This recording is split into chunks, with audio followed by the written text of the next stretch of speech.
오늘 함께 나누실 말씀은 누가복음 20장 41절에서 47절까지 말씀입니다.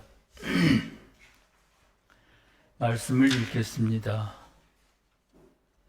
예수께서 그들에게 이르시되 사람들이 어찌하여 그리스도를 다윗의 자손이라 하느냐. 시편에 다윗이 친히 말하였으되 주께서 내 주께 이르시되 내가 네 원수를 네 발등상으로 삼을 때까지 내 우편에 앉았으라 하셨도다 하였느니라. 그런즉 다윗이 그리스도를 주라 칭하였으니 어찌 그의 자손이 되겠느냐 하시니라. 모든 백성이 들을 때에 예수께서 그 제자들에게 이르시되 긴 옷을 입고 다니는 것을 원하며 시장에서 문안받는 것과 회당의 높은 자리와 잔치의 윗자리를 좋아하는 서기관들을 삼가라. 그들은 과부의 가산을 삼키며 외식으로 길게 기도하니 그들이 더 엄중한 심판을 받으리라 하시니라. 세교의 가르침 계시록의 속뜻 256의 2항에 있는 말씀을 소개해 드리겠습니다. 주님은 말씀이시고 말씀은 일반적으로는 천국과 교회를 만들고 개별적으로는 각각의 천사와 사람을 만드는 신적 진리입니다. 그러므로 천사 하나하나 안에는 천국이 있고 사람 하나하나 안에는 교회가 있습니다.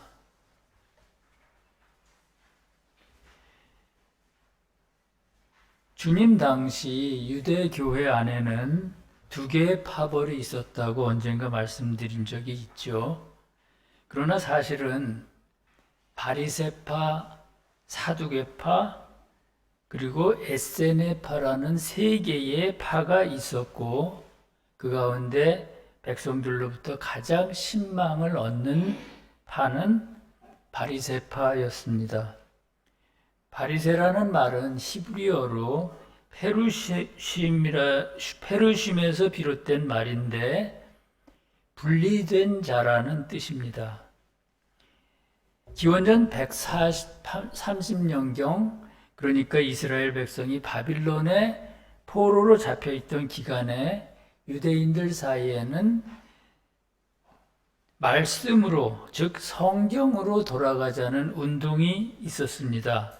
그때 바리새인들은 율법에 어긋나는 행위를 삶으로부터 철저히 분리시키려고 노력을 했습니다. 그들이 분리된 자라는 호칭을 얻은 것은 그때부터였다고 생각합니다. 어찌됐든 그 일로 인해 대중들은 그들을 경건주의자라고 부르고 신뢰하기 시작했습니다. 그렇다면 율법을 그토록 철저히 지켰던 바리새인들은 왜 주님과 사사건건 부딪혔을까요? 그 이유는 그들이 겉으로만 율법을 잘 지킬 뿐이었고 속으로는 율법에 반대하는 자들이었기 때문입니다. 주님께서는 율법의 첫 번째는 하나님을 사랑하는 것이고요. 두 번째는 이웃을 사랑하는 것이라고 분명히 말씀하셨습니다. 그러나 그들은 그러한 것과는 거리가 아주 먼 사람들이었습니다. 왜냐하면 바리새인들은 오로지 자기 자신과 세상만을 사랑하는 사람들이었기 때문입니다. 그렇기 때문에 바리새인은 주님과는 본질적으로 맞지 않는 사람들이었습니다. 어느 날 주님께서 바리새인들이 모인 자리에 오셨습니다. 그리고 그들에게 너희는 그리스도에 대하여 어떻게 생각하느냐? 그리스도가 누구의 자손이냐? 이렇게 물으셨습니다. 그러자 바리새인들이 다윗의 자손이니이다 이렇게 대답합니다. 그들이 그렇게 대답한 이유는 구약의 많은 예언들이 메시아가 다윗의 자손으로 오실 것이라고 했기 때문입니다. 앞에서 말한 것처럼 바리새인들은 겉으로만 경건한 사람들이었습니다. 그러다 보니 말씀을 대할 때도 문자적 의미에만 집중하고 그 속에 담긴 내적 의미에 대해서는 전혀 생각지 않았습니다. 그러면 주님은 왜 그들에게 그리스도 즉 메시아에 대해 물어보셨을까요? 그들의 무지를 지적하려 하셨던 걸까요? 그렇지 않습니다. 그리스도는 단순한 인간이 아니라 신성한 인간임을 그들에게 알려주기 위해서입니다. 주님께서는 바리새인들처럼 말씀에 대해 많이 아는 사람들이나 조금밖에 모르는 사람이나 누구에게나 진리를 가르쳐 주시려고 애쓰십니다. 그리고 그때 겸손한 사람들은 주님의 말씀을 통해 깨달음을 얻습니다. 바리새인들이 그리스도는 다윗의 자손입니다. 이렇게 대답하자 주님께서는 다음과 같이 말씀하셨습니다. 시편에 다윗이 친히 말하였을 때에 주께서 내 주께 이르시되 내가 네 원수를 네 발등상으로 삼을 때까지 내 우편에 앉았으라 하셨도다 하였느니라. 그런즉 다윗이 그리스도를 주라 하였으니 어찌 그의 자손이 되겠느냐 이렇게 말씀하셨습니다. 주님이 하신 이 말씀은 시편 110편 1절의 말씀, 즉 여호와께서 내 주에게 말씀하시기를 내가 네 원수들로 네 발판이 되게 하기까지 너는 내 오른편에 앉아 있으라 하셨도다. 이 말씀을 인용하신 겁니다. 이 말씀에서 여호와는 신성 자체이신 주님을 뜻하고요. 내 주는 신성으로부터 잉태하신 그리스도 즉 메시아를 뜻합니다. 그리고 내 원수들로 내 발판이 되게 하는 것은 그리스도가 세상에서 당한 시험과 승리를 의미합니다. 또한 원수와 발판은 그리스도의 겉사람 안에 있는 모든 자연적인 것들을 또는 물질적인 것들을 뜻합니다. 예를 든다면 겉사람의 기억 속에 저장된 여러 가지 지식들과 그 지식을 바탕으로 진리를 이해하는 눈이나 귀와 같은 인간의 감각, 그리고 진리를 이해할 뿐 아니라 왜곡하기까지 하는 인간의 지성 같은 것이 바로 발판인 것입니다. 그것을 원수라고 하는 이유는 지옥의 영들은 주님의 겉사람 안에 있는 그 자연적인 것들을 통해 주님을 공격하고 넘어뜨리려 했기 때문입니다. 그러므로 시험에서 이기기 전에 발판인 마리아로부터 받은 몸이 주님을 넘어뜨리는 원수였다면 시험에서 승리하신 다음의 발판은 주님의 거룩한 몸, 즉 주님의 신적인 인성인 것입니다. 또 여호와의 우편에 앉아 있다는 것은 주님의 신적 인성으로부터 나오는 진리의 무한한 능력을 의미합니다. 주님은 그 능력으로 죽음에 이르는 시험을 모두 이기시고 부활하셨습니다. 주님이 그리스도에 대해 가르치기 위해 이 말씀을 인용하신 것은 교회의 모든 교리는 말씀의 문자적인 뜻으로부터 이끌어내 입증해야 하기 때문입니다. 그러나 그렇다고 한다면 예레미야서 23장 5절 6절의 말씀, 즉 보라 때가 이르리니 내가 다윗에게 한 의로운 가지를 일으킬 것이라. 그가 왕이 되어 지혜롭게 다스리며 세상에서 정의와 공의를 행할 것이라고 한 이 말씀은 어떻게 이해해야 할까요? 바리새인들은 이 말씀을 바탕으로 해서 그리스도가 다윗의 자손이라는 것을 굳게 믿고 있기 때문입니다. 그러나 이 말씀에서 다윗은 신적 진리를 뜻합니다. 그러므로 말씀에서 그리스도를 다윗의 자손이라고 기술한 것은 그리스도는 본질적으로 신적 선의 바탕을 둔 신적 진리임을 나타내기 위해서입니다. 그러니까 주님은 본질에 있어서는, 세상에 오신 주님은 본질에 있어서는 신적인 사랑으로부터 나오는 신적인 빛인 신적인 진리라는 뜻입니다. 따라서 주님과 바리새인들 사이에 그리스도에 대한 논의를 통해 주님께서 그들에게 가르쳐 주시려고 했던 진실은, 첫째는 그리스도는 신적 선이신 여호와로부터 태어난 신적 진리이신 분이라는 것이고요. 둘째는 말씀의 진리는 문자적으로만 이해하면 안 되고요. 그 속에 담긴 내적 의미와 함께 이해해야 한다는 것입니다. 이것이 오늘 말씀에서 주님께서 바리새인들과 그리스도에 대한 논의를 통해서 그들에게 심어주시고자 했던 진실입니다. 진리입니다.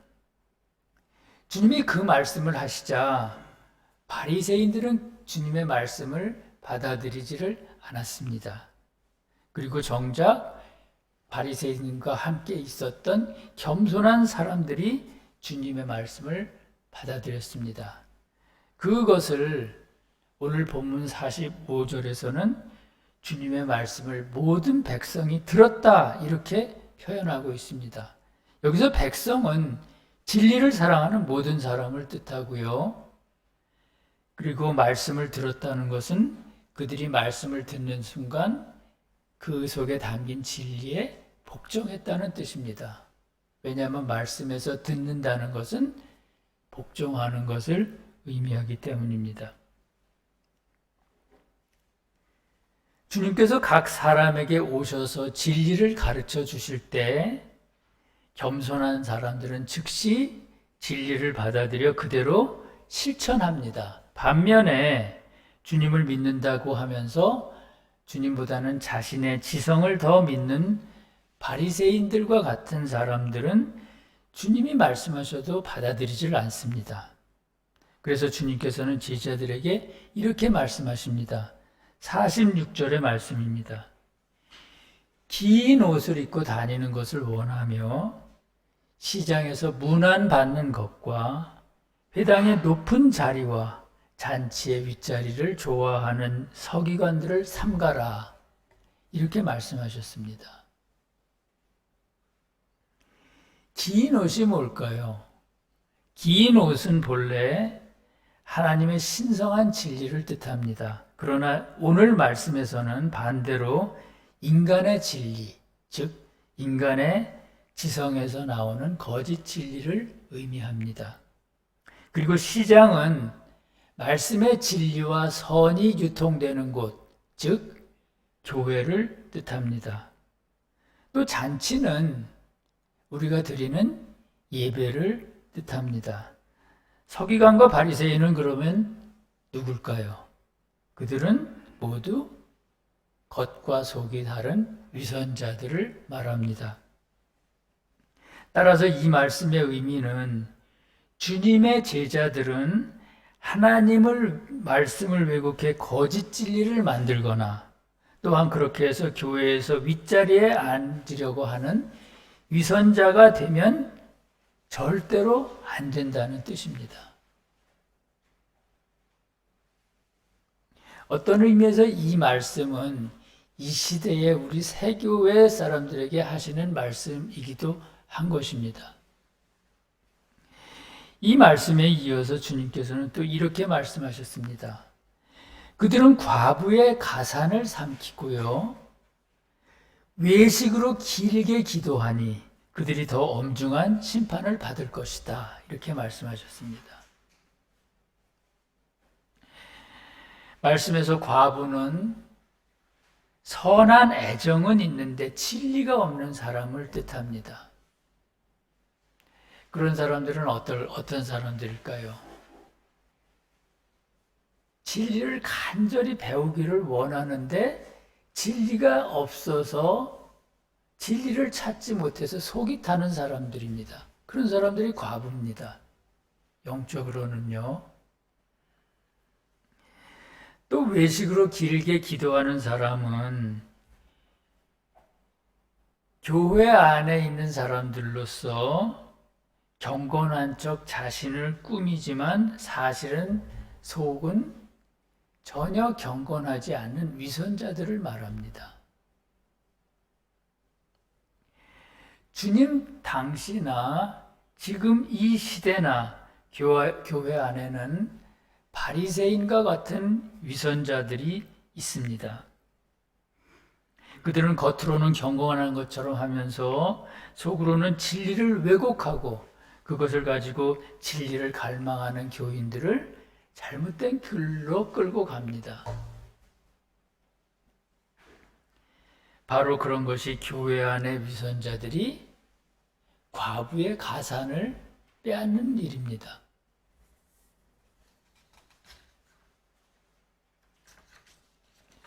주님께서는 그들에게 엄중한 심판이 있을 것이라고 하셨습니다. 사랑하는 성도 여러분, 말씀은 주님에 대한 기록입니다. 즉 영원전부터 계신 주님이 왜 인간의 몸을 입고 세상에 오셨는지, 그리고 어떻게 그 불완전한 인간을 극복하고 여호와이시며 동시에 거룩한 인간이 되셨는지, 또한 우리 인간은 어떻게 신성한 인간이신 주님께 다가가 매일같이 거듭나는 수 있는지를 가르쳐 줍니다. 그것이 말씀입니다. 주님의 제자들은 그것을 잘 이해하고 실천해야 하며 또한 진리를 갈망하는 이웃들에게 전해야 할 사명을 가지고 있습니다. 그런데 유대의 바리새인들은 말씀의 문자적인 의미에만 매달려 내적인 것을 볼 수 없었고요. 그리하여 행할 수가 없었습니다. 왜 그랬을까요? 주님께서 언젠가 말씀하신 것처럼 그들은 하나님 앞에 또는 이웃 앞에 목이 곧은 사람들이었기 때문입니다. 주님의 제자들은 주님과 이웃들에게 할 수 있는 만큼 자신을 낮춰야만 합니다. 그렇게 할 때 말씀의 내적인 것에 다가갈 수가 있고요. 진리를 배운 대로 실천할 수 있는 능력이 생깁니다.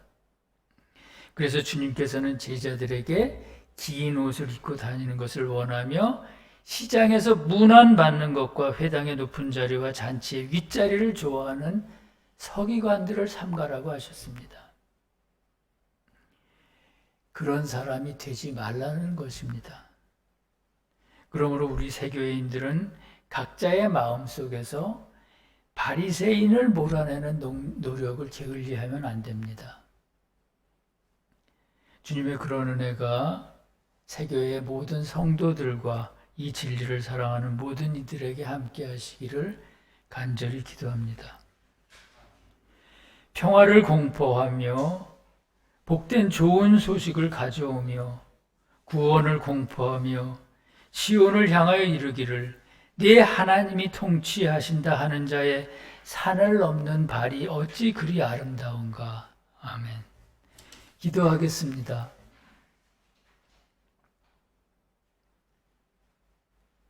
자비로우신 주님, 지난 한 주일 동안에도 많은 일들이 있었습니다. 주님께서는 좋은 일이든 나쁜 일이든 모든 일들을 오직 선을 위해, 오직 선을 이루기 위해 사용하신다고 말씀하셨습니다. 그래서 그 모든 일에 대해 무한한 감사와 영광을 주님께 돌립니다. 저희 마음속에 주님을 높이는 마음, 주님을 높이지 않고 나 자신을 높이는 마음, 그리고 세상의 것들을 향한 마음들을 몰아내어 주시옵소서. 언제나 주님과 주님의 나라를 바라보도록 도와주시옵소서. 저희들로 하여 말씀의 외적인 것에만 매이지 않고 그 속에 있는 무한한 내적인 것들을 보는 눈을 주시옵소서. 진리를 깨우칠 때 또한 그대로 행하고자 하는 뜨거운 마음을 함께 주시옵소서. 그래서 바리새인처럼 겉으로만 주님을 믿지 않게 하시고 주님 앞에 목이 곧은 사람이 되지 않도록 지켜주시옵소서. 주님, 무더위와 생활고와 그리고 역병과 싸우는 모든 이들을 위로하여 주시옵고 그들을 구원하여 주시옵소서. 나라와 권세와 영광이 아버지께 영원히 쌓옵나이다. 아멘.